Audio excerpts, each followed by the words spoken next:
हमारे साथ बात करने के लिए सीता सोरेन जी। सीता जी, आज आपने बीजेपी ज्वाइन कर लिया जेएमएम को छोड़ के, क्या वजह रही? वजह बहुत सारी है, क्योंकि 14 साल हम पार्टी को चलाए और 14 साल में जो मुझे पार्टी के तरफ से सम्मान मिलना चाहिए था, जो मेरा हक है, क्योंकि घर से भी बड़ी बहू हूँ और बड़ी बहू को हक नहीं मिल रहा है, लेकिन मंझली बहू को मिल जा रहा है हक। उनके पीछे पूरा बैकअप है और मेरे साथ कोई नहीं है। क्यों नहीं है मेरे साथ कोई? क्योंकि मेरे स्वर्गीय पति का बनाया हुआ, खड़ा किया हुआ ये पार्टी है और आज हम कहीं क्यों नहीं नजर आ रहे हैं। तो ये बहुत बड़ी अधिकार की बात है। अधिकारों की लड़ाई सब कोई लड़ते हैं। बिल्कुल, हमने पहले भी देखा था जब हेमंत सोरेन की गिरफ्तारी होने वाली थी, तब भी आप नाराज चल रही थी। आप दिल्ली में मौजूद थी, आपने कहा था कि जो हो रहा है पार्टी में वो सही नहीं हो रहा। जी बिल्कुल, क्योंकि जो सपना रहा है, झारखंड को अलग राज्य क्यों बनाए हम लोग, बाबा ने और स्वर्गीय दुर्गा सोरेन जी ने क्यों बनाया?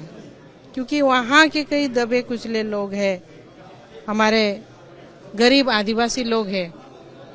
खनिज पदार्थ से तो भरा हुआ राज्य है, लेकिन विकास से क्यों अछूता है?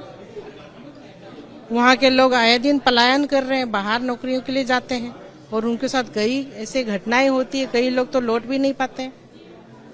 तो इस राज्य को किसने गरीब बनाया?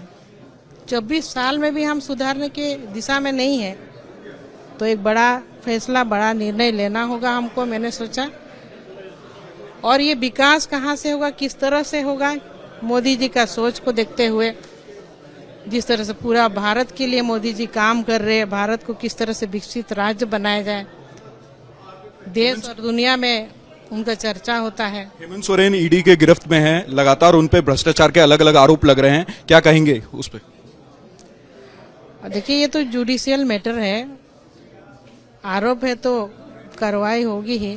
सेना की जमीन को हथिया लिया था उन्होंने।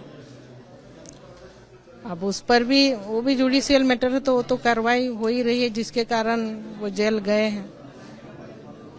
क्या आप नए सीएम से भी नाखुश बताई जा रही थी? जब सीएम का नाम चल रहा था, पहले तो हेमंत सोरेन की पत्नी का नाम चल रहा था, फिर अचानक नाम बदला गया। देखिए, ये सीएम भी रबड़ स्टाम्प है।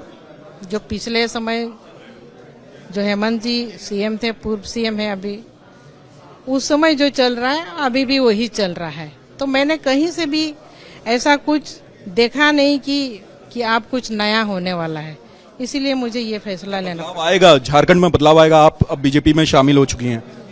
बिल्कुल बिल्कुल, अभी पूरे तरह से बदलाव आने वाले हैं। हम लोग पूरे के पूरे 14 सीटों में कमल को खिलाएंगे। सीता सोरेन जी जो कि कह रही हैं कि अब झारखंड के राजनीति में पूरा बदलाव आएगा, जो झारखंड वासी हैं उनके भी जो विकास में पूर्णतः बदलाव आएगा। 14 की 14 सीटें अब भाजपा जीतते हुए नजर आएगी। रिपब्लिक भारत के लिए लोमस झा।